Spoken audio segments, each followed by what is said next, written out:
First of all, I want to thank you all for coming this afternoon.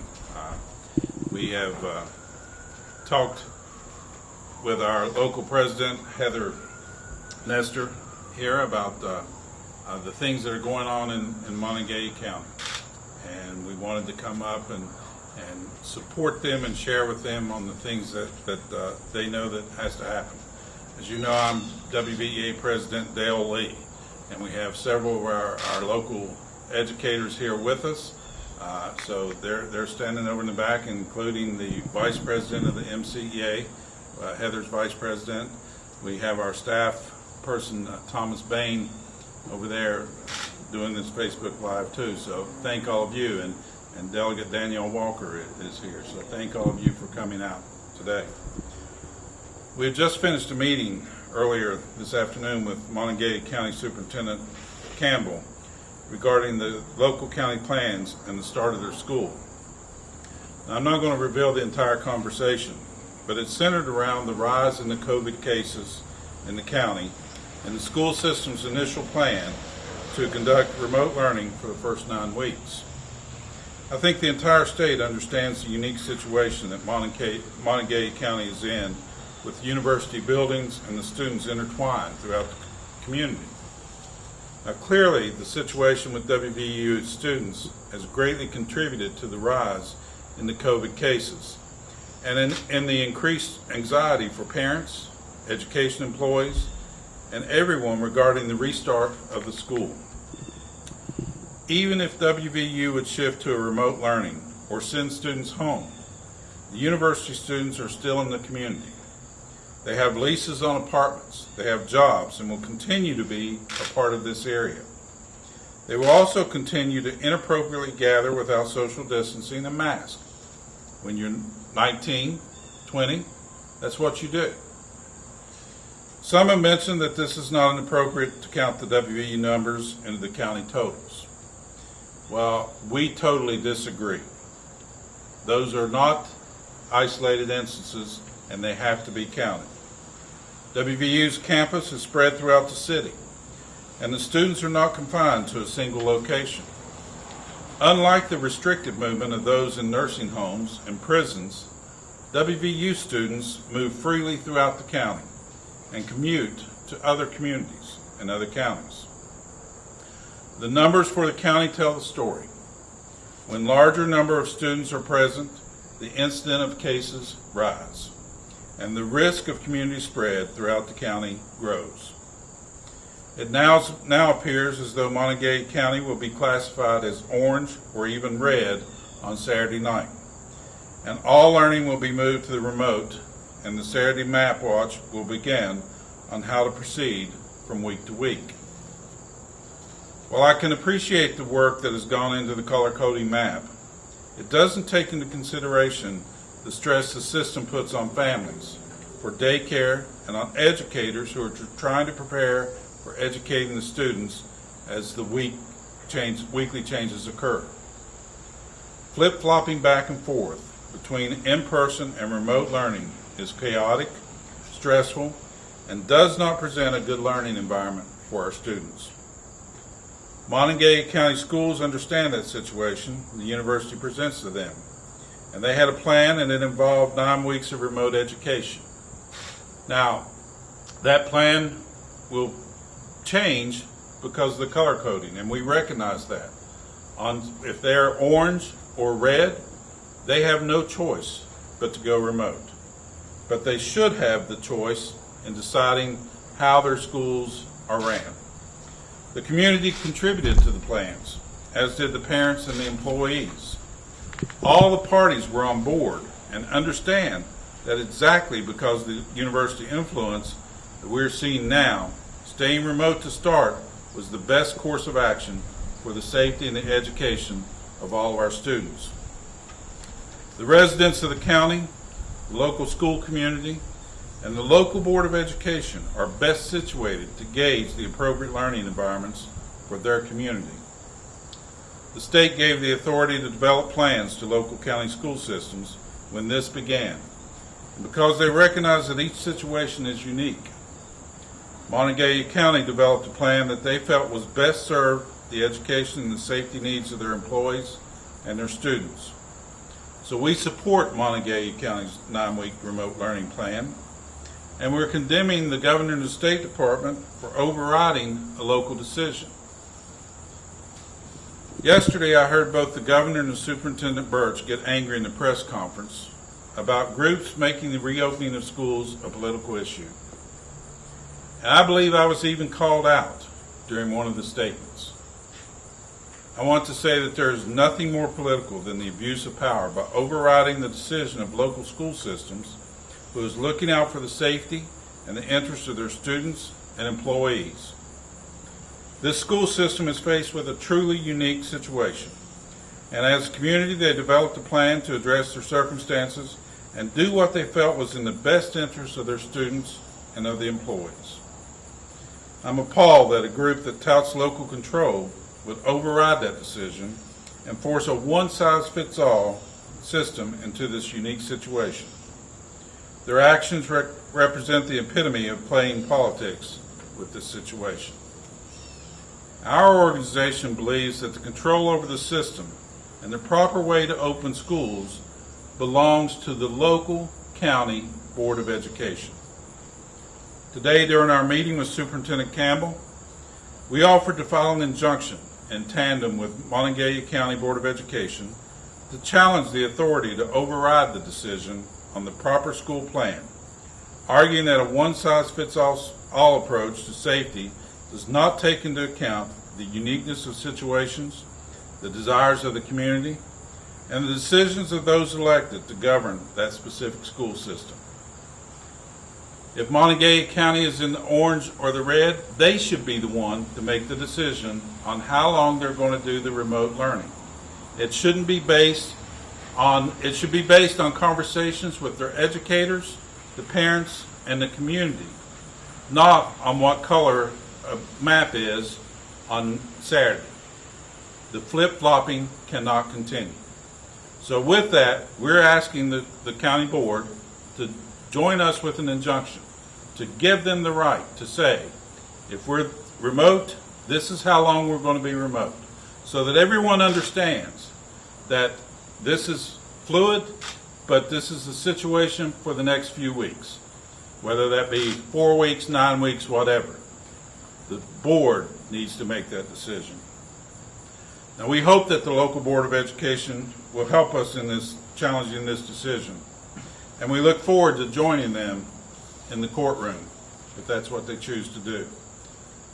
Folks, this is about educating our children in the best possible way and keeping everyone, our educators and our students, safe. That's our goal. Yesterday you heard them say that our schools are more than prepared with all the safety equipment they need. That's not what we're hearing. That's not what people are telling us over and over and over. Let's get a hold on this. Let's decide what we need to do. Let the locals just make that decision, and let's move forward in the best possible way for each county on what they're going to do with their students and the education. If Heather wants to make any statements, she's more than welcome. Heather, is there anything you'd like to say before we open it up to questions? No, I just wanted to thank everyone for coming today. And, we hear concerns all the time, and your concerns are valid. And so when MCEA hears those concerns, we take them above us when we're not getting answers or being able to provide you with answers that you deserve. And so, this is about our kids. This is, any kid that I've ever had in class, I know that they would tell you that I love them and they love me. And I get to see a whole wide world of teachers and service personnel in Monongalia County and actually across the state that do great work, and they really do have their students' best interest at heart. And it's really important that we take our employees into consideration and our students into consideration and keep them out of harm's way. And so, as Dale said, we have certain plans that are in place and certain guidelines that have been set from the DHHR, and they're handed down, but sometimes we're told we're essential. And when we're essential, those guidelines don't apply to us. just because we're essential doesn't mean we shouldn't have guidelines, and we should move from 6 feet to 3 feet, or we should move from gatherings of 25 to larger. That's not going to keep our employees safe. That's not going to keep our students safe when they return. And so, when those guidelines are put in place, we need to know what they are, and we need to stick to them. We can't flip-flop back and forth with that either. And there's just been lots of unrest and new plans every day, and we understand we have to pivot. We understand that this is tentative. We understand that this is fluid.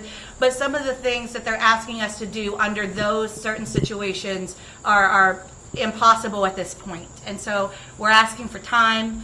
We're asking to be able to accommodate remote learning the best way we can. In the spring, many educators and service personnel felt like the legs were kind of taken out from under us with them putting out a statement saying you can't get any less than your third term grade, your fourth term.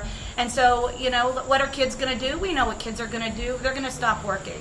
And, that's what happened. And so allow us to we don't have a good indication of what remote learning could really look like under good circumstances where people are prepared and they feel like that they're ready to hit the ground running with that. So I just wanted to thank you for your time today and know that we're working around the clock to make sure that everyone's safe. Thank you. We'll open it up for any questions you may have. So moving forward, will the next 9 weeks be online remote learning, or what? Any decisions have been made thus far? In our discussions, there's no decision made at this point, and what I believe the determination will be made by the color code metrics coming out on Saturday night. It appears that Monongalia County will be at least orange, and it's trending more to red. That's why we made the statement in there about the community and about WVU. If you take that out of the context, you're really doing a disservice to the people of Monongalia County. How many of you have seen the students in restaurants? How many of you have seen the students in grocery stores, in shops, and around the community? Most of them live here. They're not going to be isolated. They're not going to isolate themselves in one particular place. We were all young once, and no one wants to believe that they're going to stay in a dormitory and that's all they're going to do. No one believes that's going to happen. So my guess is they're going to have to go remote anyway. It now becomes a decision on how long the remote wants to be, should be. And we believe that the county is the one that should make that decision, not the metrics. So are you saying then that they will go back and forth if it's based on the metrics? We're getting different interpretations each day. We are hearing now that the metrics may give you a 2-week period before it goes back, but if Monongalia County decides they want to tell their parents we're in the orange, we'll have 4 weeks or 6 weeks or 9 weeks to get our numbers down and to make sure that we're all safe, they should have that ability to do that. Have you been able to talk to the governor or Secretary Birch over the last 24 hours? Superintendent Birch? Yeah. It's odd that we have talked to Superintendent Birch right before the press conference, we've had some discussions, but no, I haven't talked to the governor. Okay. All right. How far are you guys willing to go? Will you strike, or will you? I knew that question was coming, and so I have to tell you, people in Monongalia County are probably 50-50, okay? But I have had schools reach out to me and say we're ready to walk. We need a blue flu on Tuesday. But the bottom line is, because somebody might not be willing to strike, doesn't mean that they're comfortable with the current plan. And so that's very important that you understand that. We always say that a strike is our last resort. That's why we're here today. We don't want it to get to that point, and we don't want our employees to have to decide. We love our kids. We want to be in school and teaching them however is best and safe for them at that time. And so that's really important that the public understands that. We didn't have strikes before. We had work stoppages, and the superintendents were very supportive of that. And so this time it will be Monongalia County, and it will not be just a work stoppage. It would be an actual strike, and nobody wants that. And so we're here today to help persuade people to possibly do the right thing under these circumstances. Is the injunction? Go ahead. But any decision that the county makes, any decision the educators make, we're going to support them in that decision. They're the ones that will have to see what comes about and then make that decision.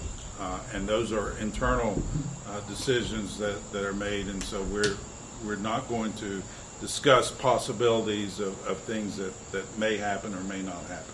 What's the status of the injunction? Well, today? we just talked to them today. Of course, Superintendent Campbell can't make that decision on his own. It has to be a decision that the local Board of Education makes. We're asking them to let us go forward and join us in going forward that. I know a lot of these students are involved in extracurriculars after school, sports, band. What about those type of programs where those kids have to come together for those sort of programs? What has been put in place for those extracurriculars? Well, under the metrics right now, if they're orange or red, if they're orange, they can practice. They can't participate. So we're recognizing the county has the ability, if they drop to yellow next week where they can play games, if that's what they choose to do, we recognize that right. But what we're saying is that it shouldn't be a flip-flop measure where you're orange this week, you're yellow next week, you're red the following week, then you drop back to orange. The county should have the decision to say, this is where we're going for the next few weeks. And this is what our decision is for the next few weeks. So related to that, if I could ask, the governor was pretty annoyed that he got shot down at Fayette, Kanawha, and Logan, I think it was Logan County, about, hey, we want to test, we want to test all the athletes and all the coaches and whatnot. And any thoughts on that? Well, one of our reporters here knows that I'm a coach, and that's I relished the fact when he came up and said, I know him as coach, not Dale Lee. So I understand the importance of coaching. But as a coach, my number one priority was the safety of my players and making sure that they are safe. Making sure they execute to the best of their ability and making sure that they do the things athletically. Not only they are student athletes, that they not only do the things on the fields, but they do it in the classroom. And the safety should be the concern. So, that's all I can tell you is as a coach, I want to ensure the safety of my players. Sure. Just like I want to ensure the safety of my students. I think there's a question over here. Two questions. The first question, what are you hearing about our local schools? Do you feel like our local schools personnel here in Monongalia County have the PPE? Have they actually gotten all of that? And then my second question, if the Board of Ed, along with you guys, did file this injunction, what would that mean for Tuesday? So theoretically, in some way, shape, or form, schooling is supposed to happen on Tuesday. If there was an injunction, would that happen? You know, that's a legal issue that our attorneys would have to deal with on the injunction. I'm a high school special ed math teacher and a coach. I'm not an attorney, so I can't answer that part of it. What I'm hearing with the PPE, not just here not in Monongalia County, but across the state, it varies from place to place. Yesterday it was said that they've been checked, double checked, and triple checked, and the PPE is out there. Within 20 minutes, I got a email that said the PPE that I've been provided is 1 mask, 1 gallon of hand sanitizer, and 2 magic eraser wipes. I obviously have a different view of properly equipped PPE than others. If you want to see what's really happening at the schools, you need to talk to the educators. You need to talk to them, not just the superintendents and not just the principals. And one of the first people that I would talk to is the custodian. He knows exactly what supplies they have and what they don't have to prepare the school. Heather? Oh, I'm sorry. Yes. So my question about that, I'm an educator here in Monongalia County. Our school has over 700 students in it. Whether we have the PPE, whether we have the sanitization products there, who's going to clean between classes? We have one custodian that's there during the day. We're supposed to monitor the hallway. I teach 7 different classes. I have 7 preps to set up during that 3-minute transition time. Who's going to clean the classroom? Even if we have it and it's in boxes, that doesn't do us any good. Well, what we're saying is those are all the decisions that should have been made with the help of the local educators far before now. And those are things that should be in place before now. I mean, we're now, 4 days away from the possibility of students across West Virginia returning to school. I would want to know exactly what PPE every classroom has across the state of West Virginia and the quantities. You know, it's okay to say, well, yeah, they have this, this, and this to start school, but what about the quantity if you're in person for more than a week or more than a month? You have to have the ability to replenish those supplies. Heather, there was a letter that came from the MHS Faculty Senate. Yes. Yeah, and I mean, I don't know, you know, I've never even set foot in the building, but what do you think about that letter, about the PPE portion? So if Morgantown High Faculty Senate voted to send that, Yes. then whatever they say is in that letter is how they feel. And so, Well, but what they said, though, they said that some of the masks that they got were not we're not. okay. And so Or they weren't I to spell. like I said, I don't teach there. I know at my school, it has been rolling out. Yesterday we got 5 face masks for every student, those types, but I believe they're the white masks maybe that you have on right now. And so they're worried about it, but I don't think every school has gotten that in Mon County. But I'm not certain because I'm not there. And so I only hear what my members tell me and share with me. And so, you know, but I know that those are concerns that have been given to me from different places So around is the it a county. concern for you? Is it a concern as a union? Yes.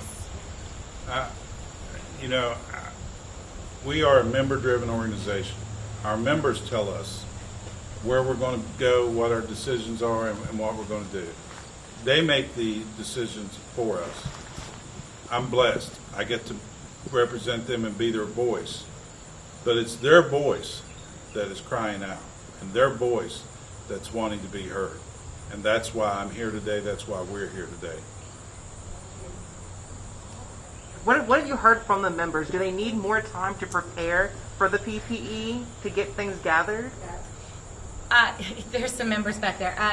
Yes, they also need time to prepare for our students. And when I say that, we've been having meeting after meeting, trying to come up with solutions to problems that are, like I said, almost impossible. And so I know that, you know, we're really worried about equity for our students. And so that's why, you know, they had put 1,000 other hot spots around the county if we went, or around the state if we would go remote.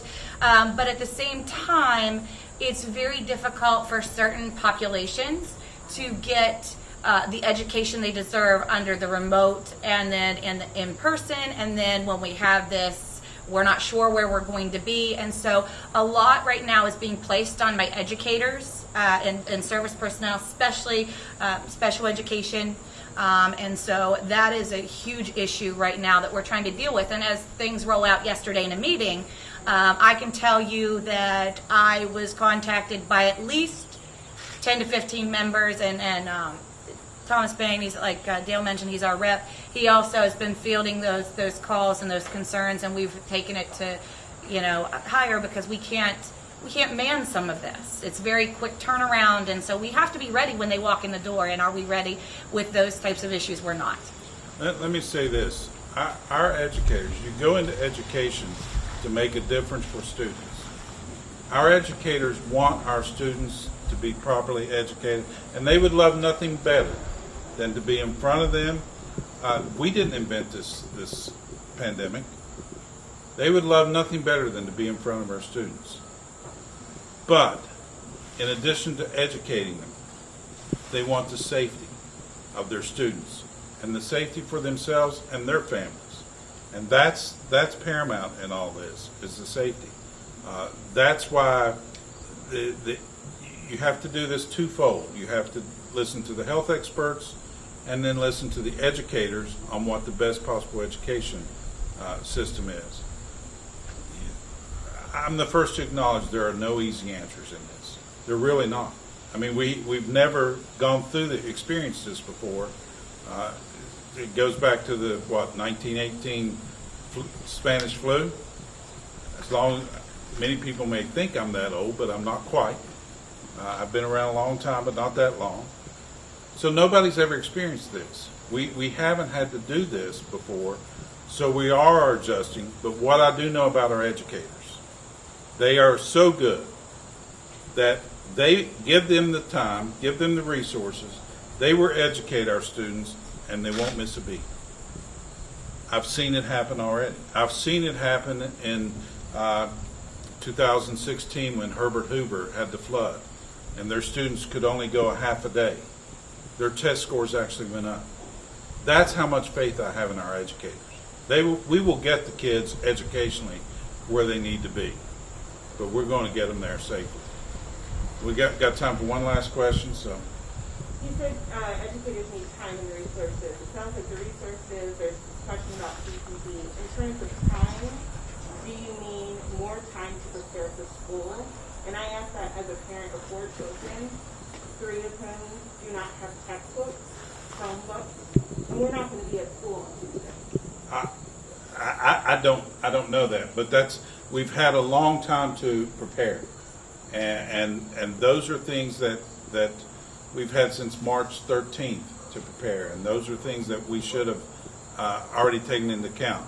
I understand that things are back ordered and everything else, but I can tell you that we will educate the children, and we'll start as soon as the board say this is when you're going to begin. Whatever decision they make on how we're going to start it, our teachers, our educators will be out there making sure that the kids are educated, fed, and the things that happen that they need. Thank you all. Any of you press have one last question that you want for us? Just what?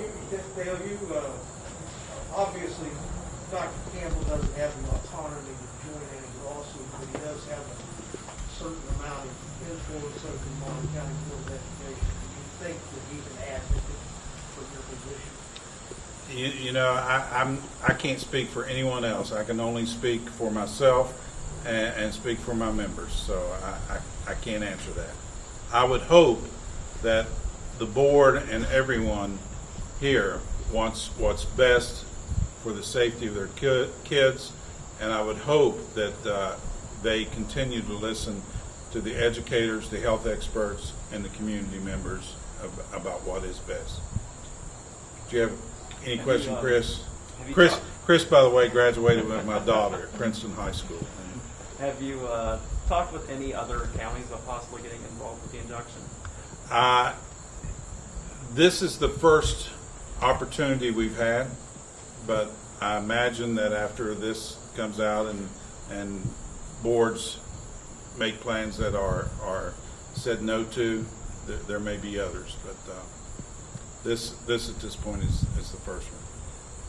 And this is based, again, yesterday, when Superintendent Campbell was on Hoppy Kirchville, and he talked about their plan and was told that they couldn't do it, and then his response was, well, we were told by the governor and Superintendent Birch, and Hoppy said the governor's legal staff said that you have the right. Well, we believe they have the right, and we're willing to go with them down that road if we have to. Okay, thank you all so much for coming.